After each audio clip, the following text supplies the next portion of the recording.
Hello बच्चों, आज हम लोग पढ़ेंगे chemical properties of haloarenes.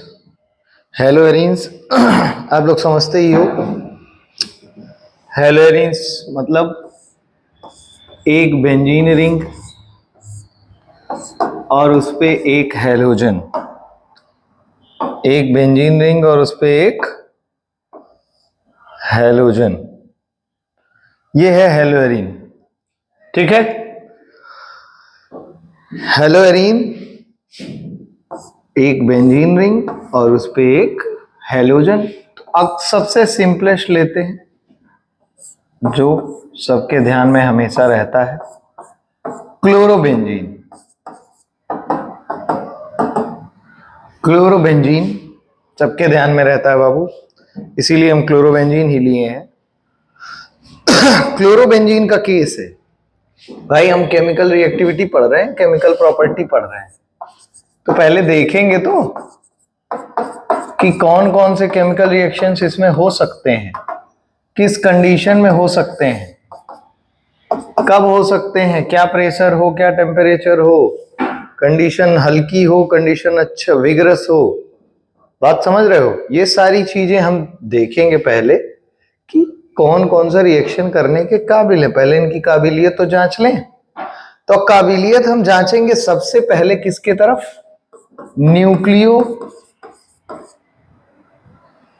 Nucleophilic substitution reaction की तरफ।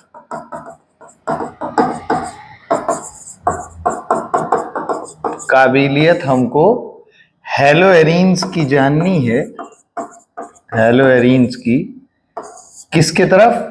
न्यूक्लियोफिलिक सब्स्टिट्यूशन रिएक्शन की तरफ। किसके तरफ?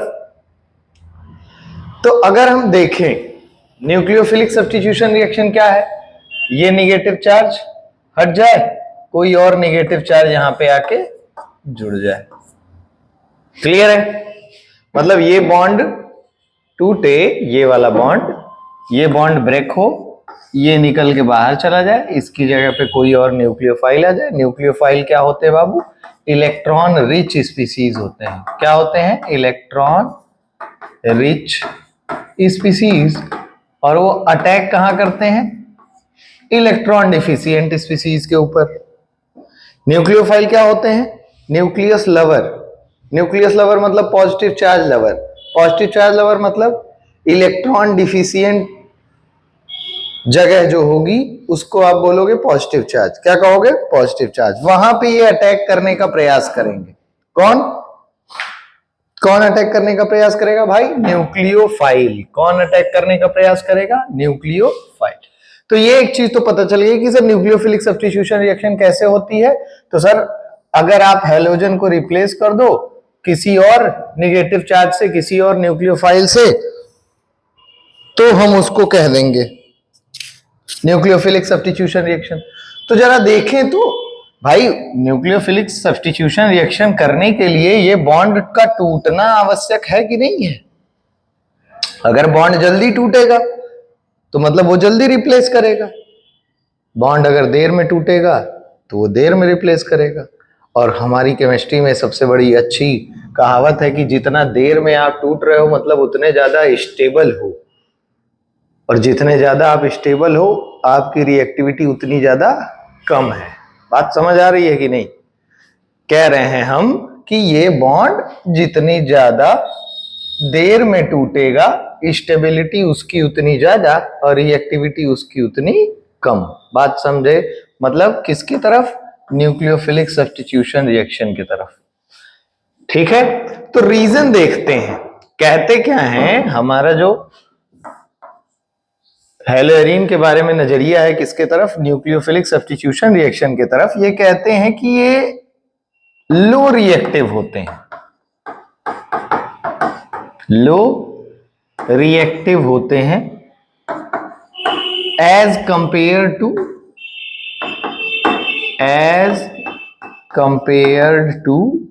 हेलोएल्केन्स। हेलोएल्केन के कंपैरिजन में ये लो रिएक्टिव होते हैं। कैसे होते हैं? Low reactive. बात समझ आ रही है? देखो कितना अच्छा है। कह रहे हैं कि हेलोएरीन्स, एक बेंजीन जिसके ऊपर हेलोजन लगा है, हेलोएरीन, ये होते हैं लो रिएक्टिव। कौन सा रिएक्शन देने में बाबू? न्यूक्लियोफिलिक सब्स्टिट्यूशन रिएक्शन देने में, as compare to halo alkanes. Clear है? तो क्यों होता है? तो रीजन भी देते हैं, रीजन दे रहे हैं ये भाई, ऐसे नहीं कर दे रहे हैं। ये पहले कह रहे हैं कि रेजोनेंस स्टेबलाइजेशन हो जाता है। हेलोएरीन्स में रेजोनेंस स्टेबलाइजेशन हो जाता है, इस वजह से ये nucleophilic substitution reaction slowly slowly देते हैं। कैसे देते हैं बाबू? Slowly slowly. तो रेजोनेंस स्टेबलाइजेशन कैसे होता है जरा देखो। अगर हम देख लें क्लोरीन ही, क्लोरीन कह रहे हैं, क्लोरोबेंजीन, तो हमने आपको बताया भाई साहब इसके ऊपर क्या होगा? Negative charge. ये क्या करेंगे? निगेटिव चार्ज को रिंग में भेजेंगे। भेज रहे हैं कि नहीं? ध्यान से देखते जाओ भाई। आ गया इधर की तरफ निगेटिव, इधर की तरफ पॉजिटिव। यहां जरा देखो एक डबल बॉन्ड बन गया। कैनोनिकल स्ट्रक्चर यहां निगेटिव आ गया कि नहीं आ गया? यहां, यहां और यहां बन गया डबल बॉन्ड। एक लोन पेयर तो ये दे दिए थे ना। क्लियर है? तो फिर ये निगेटिव चार्ज इधर रन करने का प्रयास करेगा, तो ये बॉन्ड इधर की तरफ टूटेगा। यहां निगेटिव, यहां पॉजिटिव, पॉजिटिव निगेटिव मिलके क्या बना देंगे? बॉन्ड बना देंगे। जो निगेटिव चार्ज रिप्लेस होना था, जहां जिस पॉजिटिव चार्ज पे अटैक होना था, ध्यान से देखो, वो निगेटिव चार्ज तो रिंग में टहल रहा है। रिंग में टहल रहा है कि नहीं टहल रहा है? जिसको ससुरे को रिप्लेस होना था वो रिंग में टहल रहा है, उसको रिप्लेस करना था ना। और जिस पॉजिटिव चार्ज पे अटैक होना था वहां बन गया डबल बॉन्ड। क्या बन गया? Double bond. तो जरा देखो, यहां बॉन्ड बन गया, बॉन्ड यहां बन गया, बॉन्ड, निगेटिव चार्ज आपका यहां आ गया और यहां एक डबल बॉन्ड तो था ही। क्लियर है? फिर जरा देखो, ये फिर से इधर आएगा, इधर निगेटिव, इधर पॉजिटिव। ये पॉजिटिव निगेटिव मिलके क्या बना लेंगे? बॉन्ड बना लेंगे। पॉजिटिव निगेटिव मिलके बाबू बना लिए बॉन्ड। यहां आ गया निगेटिव चार्ज, इसके पास क्या था? डबल बॉन्ड कैरेक्टर था। फिर ये क्या होगा? लोन पेयर अपनी जगह पे जाएगा, है ना, और यहां आएगा पॉजिटिव चार्ज, तो ये पॉजिटिव निगेटिव मिलके क्या बनाएंगे? बॉन्ड बनाएंगे। ध्यान से देखिए, ये और लोन पेयर अपनी जगह पे। जिसको बॉन्ड को टूटना था, उस बॉन्ड में जरा देखो सेकंड, थर्ड और फोर्थ स्ट्रक्चर में पार्शियल डबल बॉन्ड कैरेक्टर आ गया। ये दिख रहा है ना पार्शियल डबल बॉन्ड कैरेक्टर। ये पार्शियल इसलिए बोल रहे हैं क्योंकि हाइब्रिडाइजेशन है ना, पूरा मतलब हाइब्रिड स्ट्रक्चर बन रहा है। ये क्लोरोबेंजीन हाइब्रिड स्ट्रक्चर है इन सारे स्ट्रक्चर्स का, मतलब थोड़े समय के लिए आया होगा। तो यहां जरा देखो, CCl बॉन्ड पे पार्शियल डबल बॉन्ड कैरेक्टर आ गया। CCl बॉन्ड पे, CCl बॉन्ड पे क्या आ गया? हेलोएरीन्स पे पार्शियल डबल बॉन्ड कैरेक्टर। अगर आप यही बात करते हो कहां? CCl बॉन्ड हेलो एल्केन्स में। किसमें? हेलो एल्केन्स में। तो ये पार्शियल बॉन्ड वहां नहीं है, partial double bond halo alkanes में नहीं है ना। तो यहां पे पार्शियल डबल बॉन्ड सर क्या हो गया भाई? पार्शियल डबल बॉन्ड आ गया, ठीक है, कोई दिक्कत नहीं है, आ गया नहीं, यहां दिक्कत आ गई। पार्शियल डबल बॉन्ड करने का मतलब है बॉन्ड की स्ट्रेंथ ज्यादा हो गई, बॉन्ड लेंथ हो गया कम। बॉन्ड लेंथ यहां पे ऑब्जर्व किया गया लगभग 1.69 एंगस्ट्रॉम का, और यहां पे किया गया 1.82 एंगस्ट्रॉम का। तो जरा देखो, ये बॉन्ड ये बॉन्ड बड़ा है, ये बॉन्ड क्या है? छोटा है। छोटा बॉन्ड ज्यादा मजबूत है, देर में टूटेगा, और बड़ा बॉन्ड क्या है? कमजोर होगा एज कंपेयर टू दिस, तो वो जल्दी टूटेगा। इस वजह से रिएक्टिविटी इसकी क्या हो जाएगी? हेलो एल्केन की रिएक्टिविटी क्या हो जाएगी? ज्यादा। किससे? हेलो एरीन से। तो पहला रीजन यही था कि हेलोएरिन्स में रेजोनेंस स्टेबलाइजेशन होने की वजह से पार्शियल डबल बॉन्ड कैरेक्टर पैदा हो गया कहां, CCl बॉन्ड में, जिसकी वजह से उसका बॉन्ड लेंथ में क्या हो गई, घटोतरी हो गई, 1.69 पे आ गया। जबकि हेलो एल्केन्स में ऐसा नहीं है, हेलो एल्केन का बॉन्ड जल्दी टूटेगा तो Cl जल्दी रिप्लेस होगा तो मतलब रिएक्टिविटी क्या होगी उसकी, ज्यादा होगी। ये भाई साहब आपको पहला रीजन समझ में आ गया होगा। हमने केमिकल प्रॉपर्टी की बात करी हेलोएरिन की, तो सबसे पहले न्यूक्लियोफिलिक सब्स्टिट्यूशन रिएक्शन की तरफ देखेंगे इसको। अब न्यूक्लियोफिलिक सब्स्टिट्यूशन रिएक्शन की तरफ देखने का पहला रीजन यही कह रहे हैं, स्लो है ये रिएक्शन। कैसा देते हैं बाबू, स्लो देते हैं। क्यों देते हैं, तो पहला रीजन ये हमको पता चल गया, रेजोनेंस स्टेबलाइजेशन का पहला रीजन है। फिर दूसरा रीजन जो आता है, दूसरा रीजन आता है क्या, हाइब्रिडाइजेशन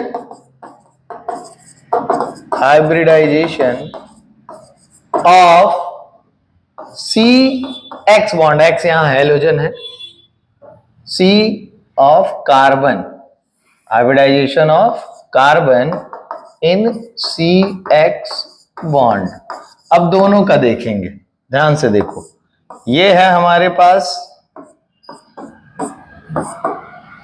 एक हेलोएरिन और ये है हमारे पास एक हेलोएल्केन। हेलोएरिन, हेलोएल्केन, ठीक है, हेलोएरिन और हेलोएल्केन। जरा देखो इस कार्बन को जब देखोगे तो कितने सिग्मा बॉन्ड बन रहे हैं, ध्यान से देखना, 1 2 3 सिग्मा बॉन्ड बन रहे हैं। और हाइब्रिडाइजेशन में हम हमेशा क्या कैलकुलेट करते हैं, सिग्मा बॉन्ड्स। क्या कैलकुलेट करते हैं बाबू, सिग्मा बॉन्ड्स। तो जरा देखो ये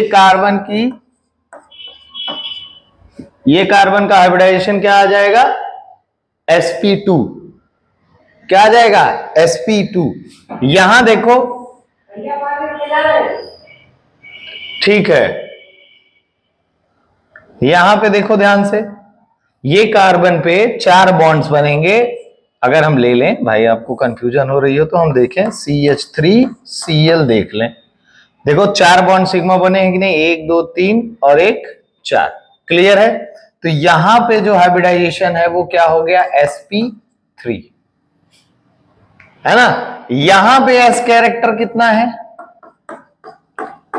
s कैरेक्टर यहां पे कितना है, यहां पे है s कैरेक्टर 33.3% के आसपास। और अगर आप यहां पे देखोगे s कैरेक्टर, तो s कैरेक्टर यहां पे कितना है, s कैरेक्टर यहां पे कितना है बाबू, 25% के आसपास। कितना है, 25%। एस कैरेक्टर यहाँ 33.3%, यहाँ एस कैरेक्टर क्या है, 25%। तुमको पता है कि एस कैरेक्टर जहां ज्यादा होता है वहां इलेक्ट्रोनिगेटिविटी क्या होती है, ज्यादा होती है। एस कैरेक्टर जहां ज्यादा होता है वहां इलेक्ट्रोनिगेटिविटी क्या होती है, ज्यादा होती है। तो ये क्या हो जाएगा, मोर इलेक्ट्रोनिगेटिव, मोर इलेक्ट्रोनिगेटिव हो जाएगा कि नहीं हो जाएगा। और ये क्या हो जाएगा, लेस इलेक्ट्रोनिगेटिव। अब एक बात बताओ, ये वाला कार्बन ज्यादा इलेक्ट्रोनिगेटिव हो गया तो ये बॉन्ड को अपनी तरफ ज्यादा होल्ड करेगा। ये वाला कार्बन कम इलेक्ट्रोनिगेटिव हो गया तो बॉन्ड को अपनी तरफ कम होल्ड करेगा। कम होल्ड करेगा तो यहां बॉन्ड स्ट्रेंथ कम होगी, यहां बॉन्ड स्ट्रेंथ क्या होगी, ज्यादा होगी। बॉन्ड स्ट्रेंथ ज्यादा होगी तो भाई साहब स्टेबल ज्यादा होंगे, ये स्टेबिलिटी इसकी ज्यादा होगी। स्टेबिलिटी अगर हम बात करें, स्टेबिलिटी तो इसकी ज्यादा होगी हेलोएरिन की इसके कंपैरिजन में, तो रिएक्टिविटी इसकी क्या होगी, कम होगी। किसके कंपैरिजन में, इसके कंपैरिजन में। तो ये समझ में आया। दूसरा, पहला रीजन था रेजोनेंस स्टेबलाइजेशन, दूसरा रीजन क्या आ गया बाबू, hybridisation state of carbon, hybridisation state of carbon. बात समझ आई। तीसरा रीजन कहते हैं एनसीईआरटी के हिसाब से कि फेनाइल कैटायन जो बन रहा है वो स्टेबल बन जाता है, रेजोनेंस स्टेबल। भाई साहब यहाँ Cl है, Cl माइनस जाएगा, यहाँ बनेगा क्या, C6H5 प्लस बनेगा, है ना। कहते हैं कि ये रेजोनेंस स्टेबलाइज हो जाता है। ये कार्बोकैटायन जो होता है जहां पे न्यूक्लियोफाइल को अटैक करना है वो रेजोनेंस स्टेबलाइज हो जाता है। क्या हो जाता है? Resonance stabilize. दूसरा मतलब एक दो रीजन ये हो गया, तीन रीजन हो गया। फिनाइल कैटायन क्या हो गया बाबू? Phenyl cation gets resonance stabilisation. समझना, फिनाइल कैटायन यहां बन रहा है, ये बॉन्ड इधर की तरफ टूटेगा तो यहाँ क्या आएगा? पॉजिटिव चार्ज, जहां पे न्यूक्लियोफाइल को अटैक करना है। अब ये पॉजिटिव चार्ज ससुरा घूमने लगा इसमें, और जब घूमने लगा तो क्या हो गया भाई साहब? अवेलेबल ही नहीं रहेगा। अवेलेबल नहीं रहेगा ना, जब इधर उधर घूमेगा अवेलेबल नहीं रहेगा तो रिएक्टिविटी ऑटोमेटिक क्या हो जाएगी? घट जाएगी। और चौथा रीजन बताते हैं कि इलेक्ट्रॉन रिच हेलो एरीन्स में, क्योंकि बेंजीन रिंग में 3 पाई बॉन्ड है, 3 पाई बॉन्ड हमेशा मूव करते रहते हैं, मतलब वो रिएक्शन में पार्टिसिपेट करते रहते हैं, करने की टेंडेंसी रखते हैं। कह रहे हैं जो इलेक्ट्रॉन रिच बेंजीन रिंग है, जो न्यूक्लियोफाइल आ रहा है, इलेक्ट्रॉन रिच न्यूक्लियोफाइल, हमारे पास दो चीजें हैं। एक हमारे पास बेंजीन रिंग है इसमें जो कैसा है? इलेक्ट्रॉन रिच है। और दूसरा हमारे पास न्यूक्लियोफाइल का अटैक कराना है, वो भी क्या है? इलेक्ट्रॉन रिच है। अब इसी को इस पे अटैक करना है। अटैक करना है तो बीच में रिपल्सन आएगा कि नहीं आएगा? तो कहते हैं कि because of possible repulsion due to electron rich benzene ring, समझना, possible repulsion due to electron rich benzene ring, nucleophile could not attack on benzene ring. बात समझ आई? रिपल्सन ज्यादा तो रिएक्शन कम, रिएक्टिविटी क्या हो जाएगी? कम।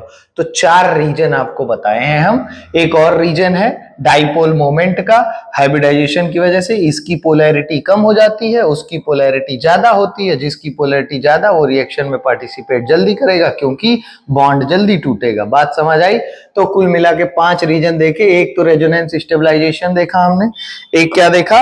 रेजोनेंस स्टेबलाइजेशन पूरा आपके सामने है। दूसरा हम देखे क्या?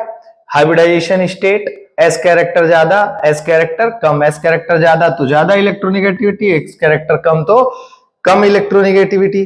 तीसरा रीजन एनसीईआरटी के हिसाब से बता रहा हूं मैं, हर रीजन लिखा हुआ है एनसीईआरटी में। फिनाइल कैटायन जो फॉर्म होना चाहिए, जो इंटरमीडिएट की तरह फॉर्म होगा, ये फिनाइल कैटायन बनेगा कि नहीं बनेगा? ये बॉन्ड जब टूटेगा इधर की तरफ, फिनाइल कैटायन जो रिएक्शन करना है जिसको, वो क्या हो जाएगा बाबू? रेजोनेंस स्टेबलाइज हो जाएगा। चौथा रीजन क्या है कि जो न्यूक्लियोफाइल होता है, इलेक्ट्रॉन रिच न्यूक्लियोफाइल, वो इलेक्ट्रॉन रिच बेंजीन रिंग पे अटैक करने की टेंडेंसी कम रखता है ड्यू टू रिपल्सन। और 5वां रीजन हमने कहा कि सर जी इसके हाइब्रिडाइजेशन की वजह से इसकी पोलैरिटी कम है, इसके हाइब्रिडाइजेशन की वजह से इसकी पोलैरिटी ज्यादा है। पोलैरिटी समझते हो ना? डाइपोल मोमेंट, पोलैरिटी इसकी ज्यादा इसकी कम, तो इस वजह से ये बॉन्ड जल्दी टूटेगा, ये बॉन्ड देर में टूटेगा, तो रिएक्शन क्या होगा? स्लो होगा। किसमें? हेलोएरीन्स में। तो ये सारे रीजन्स हैं कि जो हेलोएरीन्स हैं वो लो रिएक्टिव होते हैं towards nucleophilic substitution reaction. However, अब यहां पे आ गया केमिस्ट्री का अपना हिसाब किताब। कहते हैं कि हमारे पास भाई साहब तरीका है न्यूक्लियोफिलिक सब्स्टिट्यूशन रिएक्शन कराने का। अब वो तरीका क्या है? वो तरीका क्या है? हम कंडीशन ही ड्रास्टिक कर दें, विगरस कंडीशन कर दें, टेम्परेचर हाई कर दें, प्रेशर हाई कर दें। अब उस समय भाई साहब कुछ तो रिएक्शन करेगा ही बेचारा, है? अब तुम टेम्परेचर ही 623 केल्विन कर दो, प्रेशर बढ़ा के 300 एटीएम कर दो, एक एटीएम में ये हाल है, वो बेचारा 300 एटीएम का प्रेशर कैसे झेलेगा? बात समझ आ रही है कि नहीं? तो रिएक्शन हो जाता है, और जब भी रिएक्शन होता है तो हमको मिलते हैं क्या? प्रोडक्ट्स मिलेंगे भाई। और प्रोडक्ट्स मिलेंगे तो आओ देखते हैं कितने कितने होते हैं भाई साहब। सबसे पहले देखेंगे सब्स्टिट्यूशन, बस इकट्ठे बता देते हैं। अगर आप ड्रास्टिक कंडीशन कर रहे हो और हेलोएरीन्स का रिएक्शन कराने का प्रयास कर रहे हो। हम क्लोरोबेंजीन ले रहे हैं, क्या ले रहे हैं, क्लोरोबेंजीन, और हम इकट्ठे रिएक्शन करा रहे हैं। 3 रिएक्शन कराएंगे, ध्यान से देखो, घबराना मत। 3 रिएक्शन कराएंगे। पहला सब्स्टिट्यूशन कराएंगे हम हाइड्रोक्सी ग्रुप के साथ, तो हाइड्रोक्सी ग्रुप के साथ कराना है हमको, तो हम रिएक्शन कराएंगे किसके साथ, NaOH के साथ रिएक्शन कराएंगे। टेम्परेचर रखेंगे 623 केल्विन और प्रेशर रखेंगे 300 ATM, और उसके बाद इसको हीट कर देंगे तो क्लोरीन निकल जाएगा और हाइड्रोक्सी ग्रुप जुड़ जाएगा किसके साथ, बेंजीन रिंग के साथ। हमको मिल जाएगा फिनॉल। क्या मिल जाएगा बाबू, फिनॉल। बात समझ में आया। ये रिएक्शन इस्तेमाल करते हैं हम फिनॉल बनाने में भी, आगे हम पढ़ेंगे अल्कोहल फिनॉल ईथर में। ये मैन्युफैक्चर ऑफ फिनॉल मतलब प्रिपरेशन ऑफ फिनॉल पे भी करते हैं।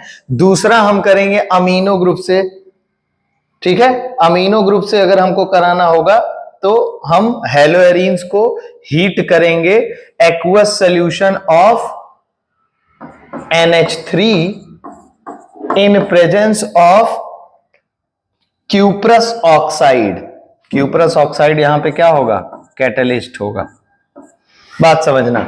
अगर आपको अमीनो ग्रुप से, अमीनो ग्रुप मतलब NH2 ग्रुप, NH2 ग्रुप से इसको रिप्लेस कराना है, NH2 ग्रुप से सब्स्टिट्यूशन कराना है, तो हम ले रहे हैं क्या, एक्वस अमोनिया और साथ में क्यूप्रस ऑक्साइड, और क्यूप्रस ऑक्साइड के साथ टेम्परेचर लग दे रहा है 475 केल्विन का। कितना, 475 केल्विन, और प्रेशर रख रहे हैं लगभग 60 ATM का। तो यहां पे सब्स्टिट्यूशन हो जाएगा किसका, यहां पे सब्स्टिट्यूशन हो जाएगा NH2 ग्रुप का।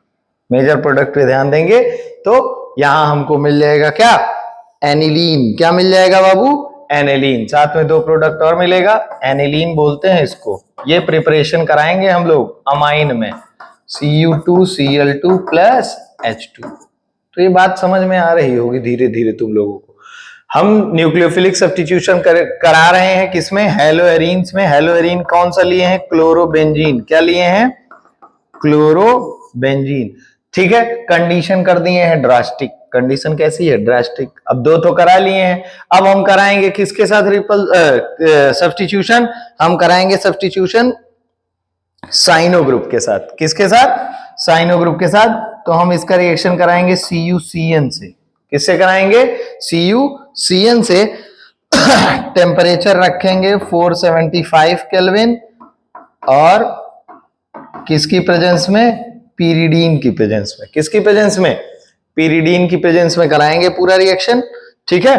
तो हमको मिल जाएगा साइनोबेंजीन। क्या मिल जाएगा, साइनोबेंजीन और प्लस CuCl कॉपर क्लोराइड, ठीक है। वहां Cu2Cl2, वहां NaCl मिलेगा। क्या मिल जाएगा, NaCl, ठीक है। तो घबराना नहीं है। हेलोएरीन के 3 रिएक्शंस आए। पहला किसके साथ हमने करा दिया, हाइड्रोक्सी ग्रुप से सब्स्टिट्यूशन कराया है। कंडीशन क्या रखी है, ध्यान से देखना, NaOH, टेम्परेचर 623 केल्विन है और प्रेशर क्या है 300 ATM। इतना देखो, ठीक है। ये पूरा कंडीशन समझ लेना, ठीक। अब कह रहे हैं कि अगर एक सब्स्टिट्यूएंट लग जाए, अभी तक तो सिंपल चल रहे थे, हम कह रहे हैं कि अगर मान लो सब्स्टिट्यूएंट लग जाए, यहां NO2 है ना, रिएक्शन इसको कुछ ऐसा बना दे,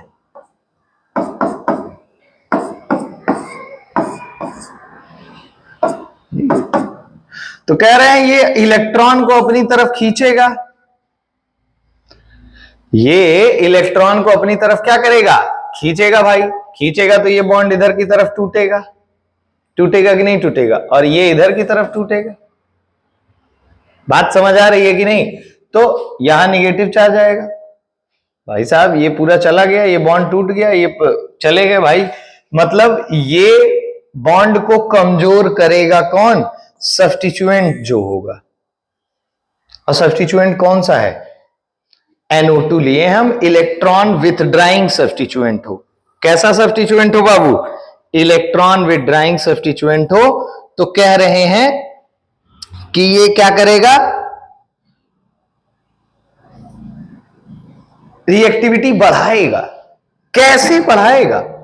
ये बेंजीन रिंग से इलेक्ट्रॉन को अपनी तरफ खींच लेगा। इलेक्ट्रॉन डेंसिटी जो यहां प्रेजेंट होनी थी उसको अपनी तरफ क्या करेगा, खींचेगा। कौन? Electron withdrawing group. Electron withdrawing group कौन कौन से? NO2 हो सकता है, साइनो ग्रुप हो सकता है, OH हो सकता है। ये सारे के सारे क्या हैं? इलेक्ट्रॉन विथड्राइंग है, अपनी तरफ इलेक्ट्रॉन को खींच लेंगे। इस यहां से इलेक्ट्रॉन की डेंसिटी कम करेंगे तो इसको क्या चाहिए था, यहां इसको बॉन्ड ही तो बनाना था। जब इसको कुछ मिलेगा ही नहीं, सारा का सारा सब माल मटेरियल इस पे ट्रांसफर हो जाएगा, तो ये अपना जगह छोड़ के भागना चाहेगा कि नहीं? कह रहे हैं कि ये जो ग्रुप है इलेक्ट्रॉन विथड्राइंग ग्रुप, ऑर्थो और पैरा पोजीशन पे ये हैलोजन को एक्टिवेट कर देता है। हैलोजन को क्या कर देता है? एक्टिवेट कर देता है। एक्टिवेट करने का मतलब उसके ऊपर चार्ज की डेंसिटी बढ़ाता है, इलेक्ट्रॉन की डेंसिटी यहां से खींच के। और ये क्या करेंगे? भागने की टेंडेंसी रखते हैं। इसमें क्या होता है? रेजोनेंस स्टेबलाइजेशन हो जाता है। रेजोनेंस की वजह से ये इलेक्ट्रॉन की डेंसिटी पूरी की पूरी क्या होने लगती है? पूरे रिंग में घूमने लगती है। कैसे घूमती है वो हम देखते हैं। इतना समझ में आ गया होगा, आओ देखें फिर कैसे घूम रही है। और ये केवल और केवल इफेक्ट कहां प्रोनाउंस होगा? ऑर्थो और पैरा पोजीशन पे। कहां? ऑर्थो और पैरा पोजीशन पे। ये हमारे पास है Cl, है ना? Cl पे मान लो OH माइनस आके क्या करे? अटैक करे। अटैक करेगा कि नहीं करेगा? और हम लगाए हैं क्या, यहाँ कोऑर्डिनेट बॉन्ड बनता है। कोऑर्डिनेट बॉन्ड बनता है तो हम केवल पॉजिटिव और वो लिख रहे हैं निगेटिव, कोऑर्डिनेट बॉन्ड नहीं बना रहे हैं। तो ये कोऑर्डिनेट बॉन्ड का पॉजिटिव निगेटिव है, कृपया इसको ध्यान में रखिएगा, कंफ्यूज मत होइएगा। बात समझ में आई कि सर जी पॉजिटिव निगेटिव यहाँ प्रेजेंट है तो क्यों नहीं आप बॉन्ड बना रहे हैं? नहीं, यहाँ कोऑर्डिनेट बॉन्ड बनता है, इस वजह से पॉजिटिव निगेटिव कर रहे हैं। अब ये बॉन्ड अटैक करेगा। अटैक करेगा तो कुछ सिस्टम ऐसा बनेगा, ध्यान से देखो, ये स्लो स्टेप है। ये जो अटैकिंग वाला स्टेप है, न्यूक्लियोफाइल अटैक करेगा ना, ये कैसा स्टेप है? स्लो स्टेप है। ध्यान से देखो,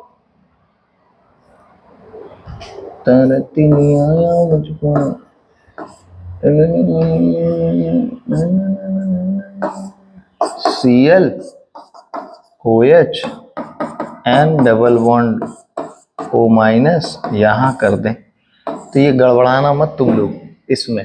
तो क्या करेगा भाई? ये इलेक्ट्रॉन को यहां से खींचेगा। खींच लिया। खींच ली कि नहीं?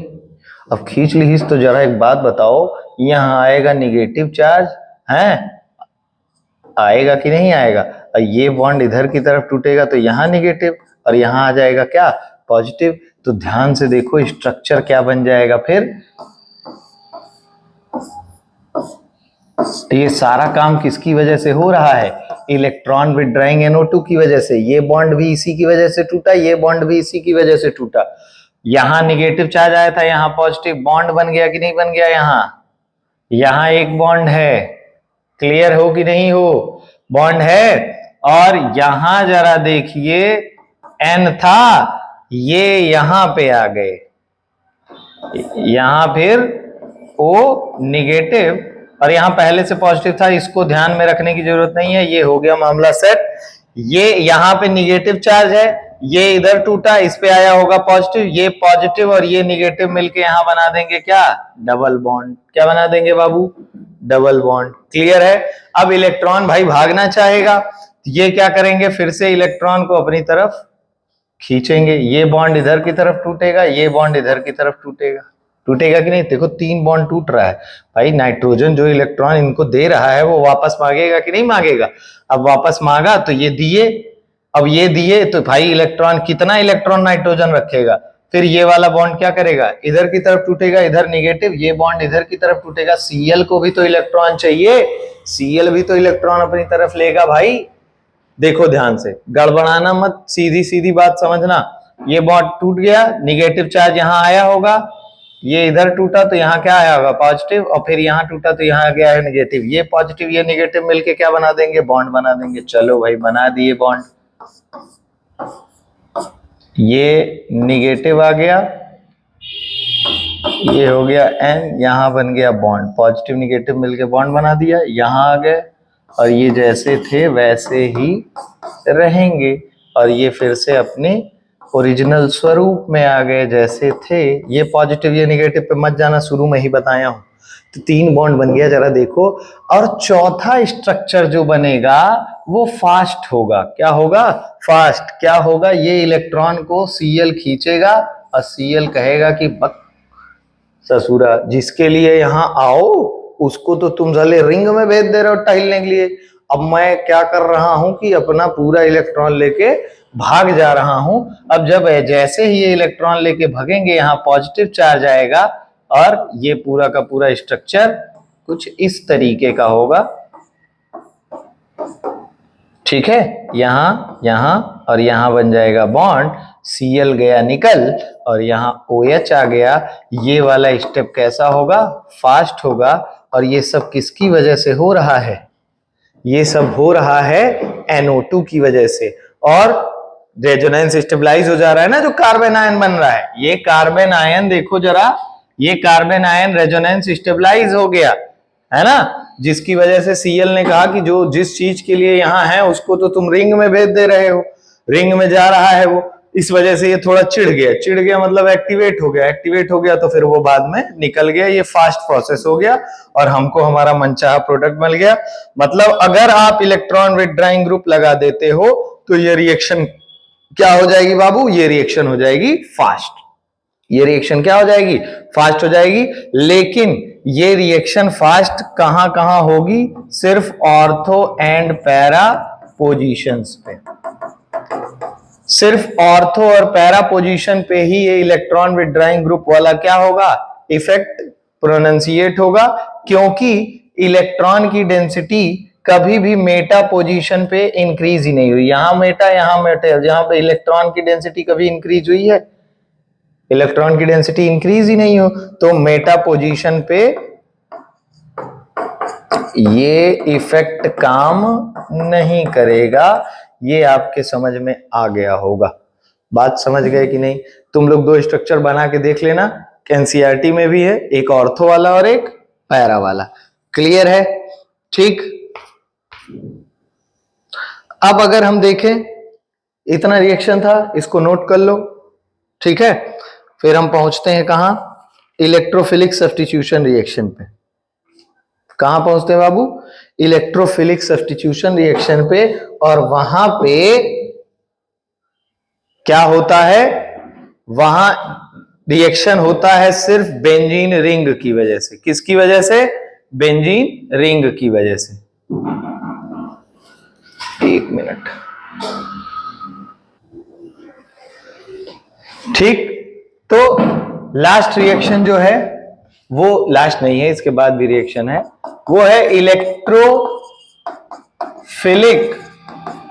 Substitution reaction.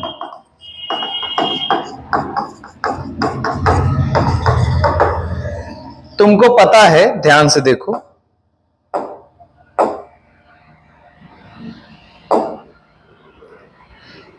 जरा देखो, नेगेटिव चार्ज रिंग में ऑर्थो पोजीशन पे और पैरा पोजीशन पे ज्यादा हो रहा है।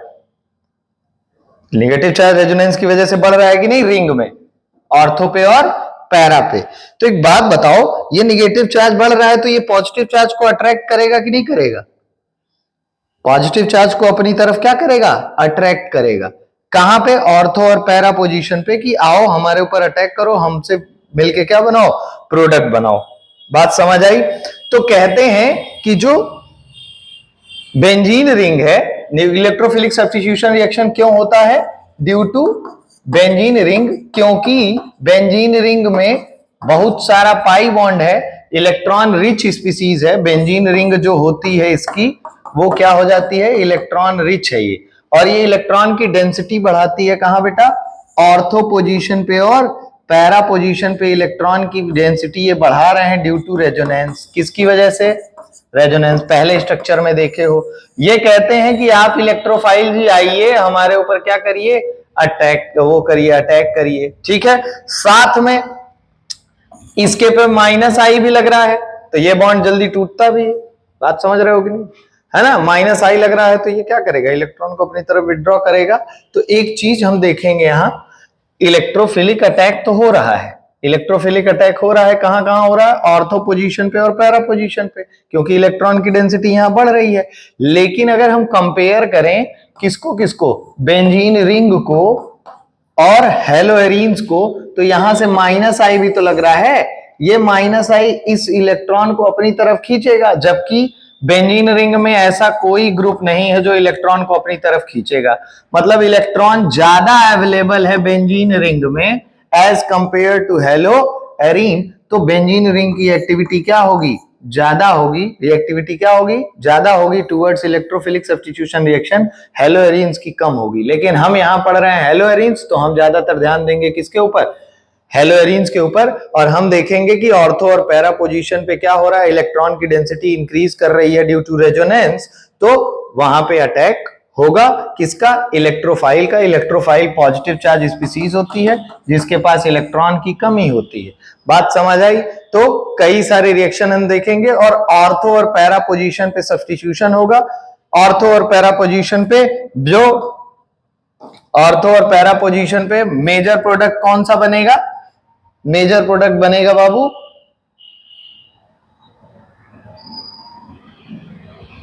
पैरा वाला, कौन सा, पैरा। तो हम देखें हेलो एरीन का, हम कराते हैं हेलोजिनेशन, क्या कराते हैं, हेलोजिनेशन। और हेलोजिनेशन कराने के लिए हम रिएक्शन कराएंगे Cl2 किसकी प्रेजेंस में, FeCl3 की प्रेजेंस में, ठीक है। तो यहां पे हमको दो प्रोडक्ट मिल जाएगा हेलोजिनेशन में, एक ऑर्थो क्लोरोबेंजीन और एक ऑर्थो डाइक्लोरोबेंजीन, और यहां पे क्या हो जाएगा बाबू, para dichlorobenzene, para para para. यहां स्टेरिक हिंड्रेंस ज्यादा होगा क्योंकि जरा देखो इलेक्ट्रॉन की डेंसिटी यहां ज्यादा होगी कि नहीं दोनों पे, तो ये रिपल करेंगे तो स्टेबिलिटी यहां कम आएगी। इस वजह से ऑर्थो वाला प्रोडक्ट क्या बनता है, माइनर, और पैरा वाला प्रोडक्ट क्या बनता है बाबू, मेजर। कैसा बनता है, मेजर। बात समझ आ गई कि नहीं। दूसरा रिएक्शन हम कराएंगे सल्फोनेशन। सल्फोनेशन कराएंगे तो कंसंट्रेटेड HNO3 ले लेंगे, सल्फोनेशन में नहीं लेते, नाइट्रेशन में लेते हैं। नाइट्रेशन में कंसंट्रेटेड HNO3 ले लेंगे और कंसंट्रेटेड H2SO4 ले लेंगे, तो हमको मिल जाएगा क्या, नाइट्रोक्लोरोबेंजीन। कौन सा, ऑर्थो वाला और पैरा वाला। ऑर्थो वाला मिल जाएगा और कौन सा मिल जाएगा, पैरा वाला। मेजर कौन होगा, पैरा वाला। फिर कराएंगे सल्फोनेशन। सल्फोनेशन में हम ले लेंगे क्या, कंसंट्रेटेड H2SO4 से रिएक्शन कराएंगे और हमारा हो जाएगा सल्फोनेशन। सल्फोनेशन हो गया, कहां कहां होगा, ऑर्थो पोजीशन पे और पैरा पोजीशन पे। कहां कहां होगा, ऑर्थो और पैरा पे। मेजर कौन बनेगा, पैरा वाला, ठीक है। इसके बाद कुछ रिएक्शंस हैं, ठीक है, इलेक्ट्रोफिलिक सब्स्टिट्यूशन से भी हैं, थोड़े नेमिंग वाले हैं, थोड़े से इंपॉर्टेंट हैं ज्यादा, इस वजह से हम उनको एक बढ़िया से डेडिकेटेड वीडियो में करेंगे अगली क्लास में, ठीक है। तब तक के लिए धन्यवाद। आई होप आपको क्लास अच्छी लगी होगी। धन्यवाद सरकार।